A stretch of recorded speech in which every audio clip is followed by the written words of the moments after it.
So I'm dreaming of this place. It's Leopold's Book Bar Cafe.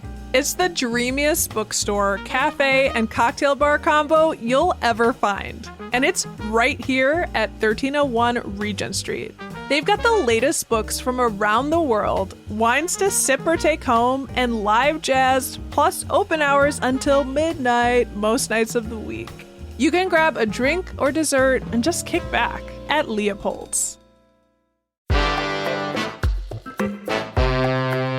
Today on CityCast Madison. Dane County has been a Democratic stronghold for some time, but it still turns out the third most Republican votes of any Wisconsin county. However, the percentage of GOP votes has been declining. The last time a Republican won 30% of the vote in Dane County was more than a decade ago. 23-year-old Brandon Malley wants to reverse that trend. He was elected chair of the Republican Party of Dane County earlier this year, and his goal is to bring the share of GOP voters in Dane back to 30% by 2030. He joins us today to tell us how he intends to do it. It's Monday, November 6th. I'm Dylan Brogan, and here's what Madison's talking about.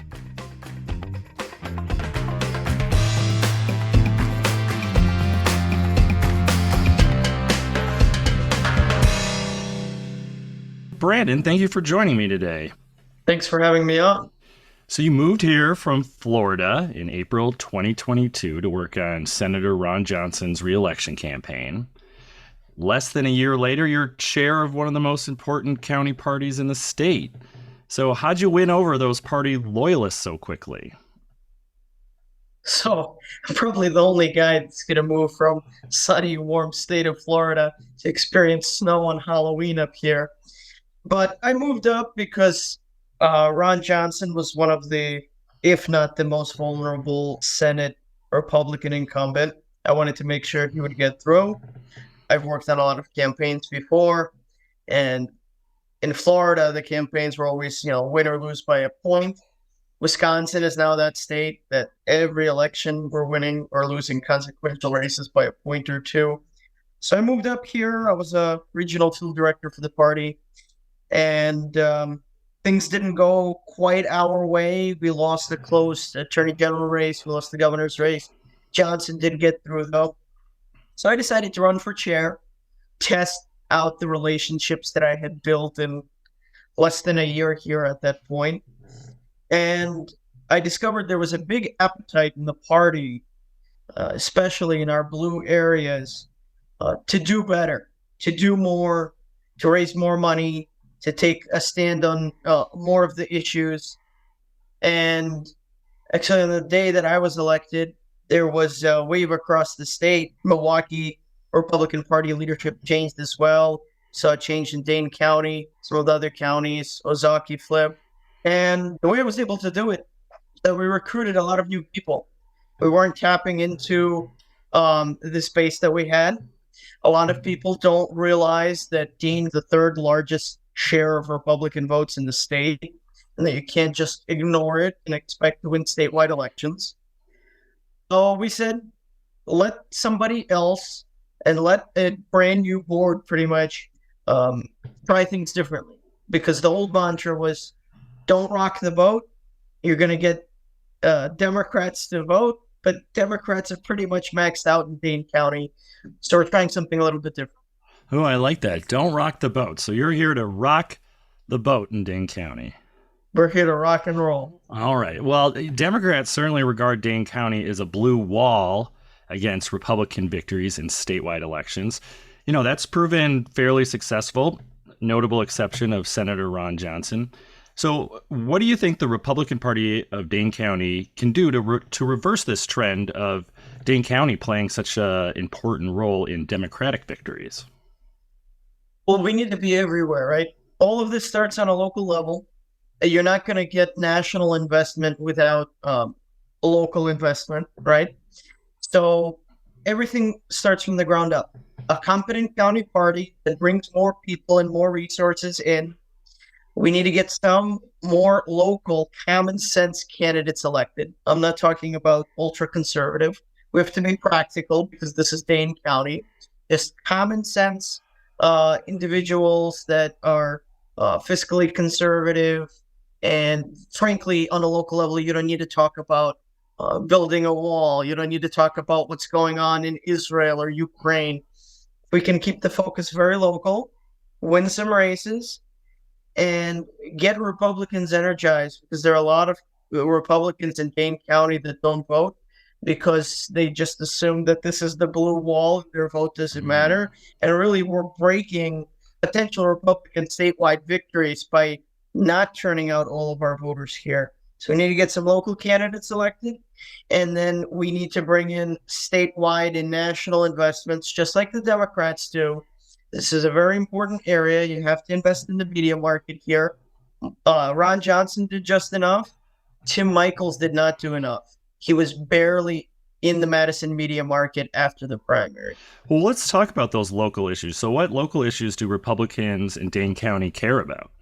I've noticed that it's kind of a niche thing. There's not one overlaying issue that captures all of Dane County. The Isthmus is very different from our rural communities. The only overlaying issue would be the economy. You hear about inflation from everybody, from the left, the right, the middle, and people want solutions. If they're going to consider voting for Republicans, those Republicans can't just say economy bad, Biden bad, inflation bad. We need to provide an alternative. That's one of the issues. I've been listening to what some Hispanic leaders have been saying. Crime is an issue. Then on the outskirts of Dane County, I'm hearing from our farmers, they're not happy with the county board buying up so much usable farmland. So that's going to be an important local issue in the spring. You know, you also work for this organization called Turning Point, whose mission is to, quote, identify, educate, train, and organize students to promote freedom. So how are those Republican issues you talk about, how are they resonating with young voters? You're young yourself, too. You're one of those young voters. Yeah, it's a challenge. I break the mold, I guess, for my generation. I'm fairly conservative, but I'm also practical. We live in Madison, Wisconsin. I call Madison Berkeley of the Midwest. Some of the issues resonate better than others. I can't say that college students are talking too much about economics, or that economics drive them to vote or not to vote. They're more motivated by social issues. And we're seeing the national trend that young people are voting on gender lines, that boys under 25 are becoming hardened conservatives because they've gone through an education system that has told them all about toxic masculinity. They're kind of sick of it. But with girls, they're buying into some of the narratives on abortion, and they're swinging hard to the Democrats. So with my generation, you're seeing the biggest gender divide of any generation, really, in terms of political persuasion. Interesting that you're seeing that gender divide. So you're seeing that the Republicans' message is doing better with young men. It is. Under 25s are driven by the social agenda, for or against. What I am seeing, though, in working with some of these conservative groups on campuses, not just UW-Madison, but across, I'm seeing it across the state, is that when you ask students if they voted or they did not vote, boys are less likely to be voting, and they're the more conservative ones, as I just outlined. So there's a bit of apathy. Like, we're connecting on some of the social issues and the backlash to the woke ideology, but we're not translating that into votes, because the Republican infrastructure, honestly, in Wisconsin, to get out the vote isn't as strong as the Democrat infrastructure is. Democrats have an infrastructure on the campuses to make sure that they're translating this into votes. Conservative students, let's say they go to UW-Madison, but they are from Illinois or Minnesota. No. They're not voting here. But the more left-minded students, they are voting here because there are Democrat groups on campus telling them they can vote here, they can use their campus address to vote here. We're just not capitalizing, because we have wards on campus that are like 95% voting Democrat. That tells you that the Republican Party infrastructure is not turning out votes. So you hear a lot about Republicans complain a lot about free speech on campus. Conservative messages are not allowed, or they're shut down. But we see conservative firebrand Ben Shapiro. He's speaking at UW-Madison campus. We had commentator Matt Walsh come last year. There are conservative voices at UW-Madison. Isn't this kind of a sign that these two speakers, that free speech is alive and well on Wisconsin's flagship university? Well, the difficulty getting them safely in and out of campus is just astonishing. I was there for Matt Walsh last year. Before he came, the campus was spray painted, pretty much calling the group that hosted him and Matt Walsh himself a bunch of neo-Nazis. I imagine that things are going to get quite rowdy for Ben Shapiro. I'll be there. So the free speech issue, yes, they are allowing Ben Shapiro and Matt Walsh to speak, but it should not be this difficult, and there should not be this much pushback. They should easily allow conservative speech and speakers. There shouldn't be any issues.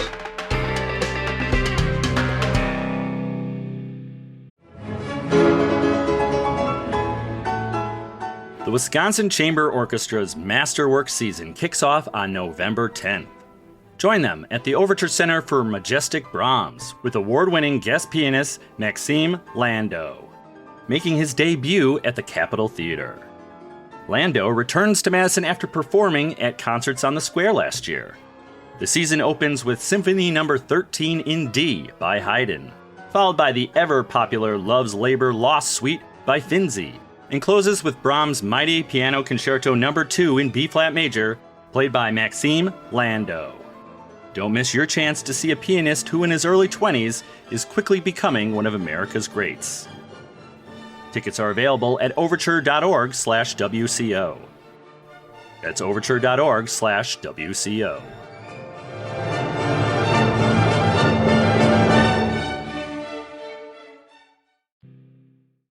So, who won Wisconsin in the 2020 presidential election?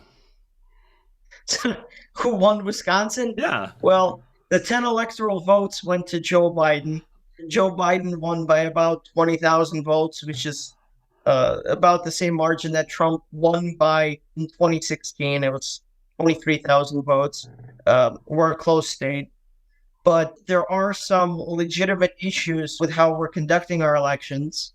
And people feel like they haven't been heard. That's been the most frustrating part of this whole process. Yes, Joe Biden is president. Joe Biden is running for re-election. Donald Trump is likely to be the Republican nominee. There's going to be a rematch. It's frustrating that people's concerns with election integrity haven't been addressed more publicly in a bipartisan way. Because there were those on the left, too. Let's not forget what happened in 2016. A lot of Bernie Sanders supporters did not come over to Hillary Clinton. They felt like he was given a raw deal. And a lot of young Bernie Sanders supporters still have concerns about election integrity. So there's actually a very interesting overlap between the Bernie bros and some in the conservative movement. Wisconsin needs to address this in a bipartisan way to restore confidence in our elections. And the mess that's currently going on with election administration is not helping that in any way. Hard to disagree that it's not helping, but don't you think too, though, that like we have had, a lot of criticisms about the 2020 election. Those issues were addressed. We had court rulings that happened after those things happened. It's not like we're exactly the same spot as we were in 2020. Do you think that people are going to trust the integrity of the election now in 2024? I think people are going to be motivated to vote regardless of some of their reservations. Some will not show up to vote. It'll be interesting to see what the drop-off in certain areas is. But I can tell you that with the new Wisconsin Supreme Court, I hope they are not going to renege on issues like the drop boxes, because the drop boxes were ruled unconstitutional. A lot more people are going to have a lot more skepticism about our elections if the Supreme Court, for example, reneges on that just because Janet Protasevich won an election. I hope they're going to stay with that precedent. Okay. So like you said, former President Donald Trump is still the front runner for the 2024 presidential nomination on the Republican side.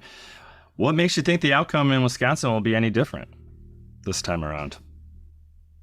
It's going to come down to another 20,000 votes, one way or the other. We're in deeply divided times, especially in our swing states. Republicans have been pouring resources into Wisconsin. Democrats have been pouring resources, and no one's mind seems to be changing. The only changes that seem to happen are the motivations and infrastructure behind turnout. I think the election is going to be about turnout. Republicans need to do better in our urban areas like Madison and Milwaukee, getting our people out and making sure that we don't see any drop-off in the Northwoods. And I can tell you that one of the Democrats' biggest nightmares is that the African-American vote potentially doesn't turn out like it did in 2020 in areas like Milwaukee and Detroit, your urban areas of swing states. They are very concerned about that. That is at least your 20,000 vote margin to flip back. I don't think anyone's mind has really changed on Donald Trump. If anything, there may be a little bit of deterioration in opinion on Biden's performance. It's not going to make a single individual like Donald Trump anymore, but a lot of people do prefer Trump's policies when it comes to foreign policy and economics. The economy was in a better place. People felt more confident in the economy. That's something that's difficult to argue. It comes out in the public opinion polls. And the world, frankly, wasn't at war. There wasn't a war in Ukraine. There wasn't a war in Israel. You can say that was a result of his policies or not, but he was certainly an unpredictable character on the world scene. And that may have served to our advantage. I certainly think it did. The madman theory of foreign policy. The proof is in the I didn't come up with that. All right. I would say I want to see a Republican succeed. If Donald Trump is the nominee, we're fully behind him. If Donald Trump is not the nominee, which is looking increasingly less likely, we will support that individual. It's in my position, it's about the infrastructure to support the principles as opposed to one person necessarily. Personally, I think that Donald Trump has showed he can win Wisconsin. He's going to be competitive in Wisconsin. And in the last 25 years before Donald Trump, Mitt Romney and McCain were very uncompetitive in Wisconsin. Before Donald Trump, the percentage of Republican voters in Dane County kind of started to decline when Scott Walker was governor. Do you think, and you mentioned it earlier, would Republicans fare better in Dane County if the party was more moderate? And I heard you kind of say that on the local level, but then I'm hearing about wokeness and election integrity, and that kind of sounds like the Donald Trump wing of the Republican Party to me. Well, it's not even the Trump wing. It's the behind the scenes mechanics of the elections that has motivated a large segment of the Republican base. What we're getting wrong is that the behind the scenes mechanics should be behind the scenes mechanics. And what should be more public facing is the issues that are actually going to attract voters. You can believe in both. Like Nikki Haley, I don't know what she thinks about election integrity or getting all of this done. Maybe that's a good thing. Maybe behind the scenes, she's vociferously trying to make sure that swing state legislatures are cleaning up their elections. That's fantastic. That's the way it should be handled.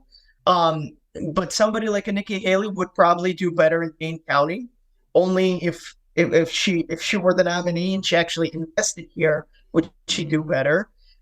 She has a message that probably appeals more to suburban voters. For the same reason, probably sees a drop off in the Northwoods. So I can't say that there's a statistically significant difference, advantage or disadvantage between the two, because suburban voter potential 5 or 10% increase versus 10-15% of people not turning out in the Northwoods because Donald Trump's not the candidate. I don't think our fortunes have declined in Dane County only because of Donald Trump. Again, the infrastructure and the messaging and the void that Republicans have left here because we view it as unwinnable territory doesn't help. And we want to get back up to 30% by 2030. We have to do it incrementally because some people just don't hear the Republican message. You can't get 80% of the public to agree on anything, but 80% of the public in Dane County agrees that Republicans should not be voted into office. That tells you something about the void that we've left here.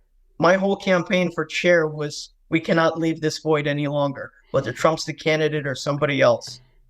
All right, just before we go, not directing this at you personally or anything, but like you mentioned, 80% of Dane County is voting for Democrats primarily. So what is like the dating scene like for like a young Republican in Dane County? It's almost, I don't want to depress anybody that might be listening to this. It's almost non-existent. The good thing about it is, though, dating is like a vetting process. If you're looking at it from a political mindset, it's like a vetting process. And eventually, most people want to find the one. So if you do find a conservative dating in Madison, in Dane County, you might just find a keeper. So that's the good part about it. Brandon, hey, thank you so much for coming on and telling us about the Republican Party of Dane County and their efforts to change the tide and maybe get 30% of the vote by 2030. That was really interesting. So thank you for sharing all that with us. Absolutely. Check us out at danegop.org. We'd love more people involved in the party, and thank you for having me on. That was Brandon Malley, chair of the Republican Party of Dane County.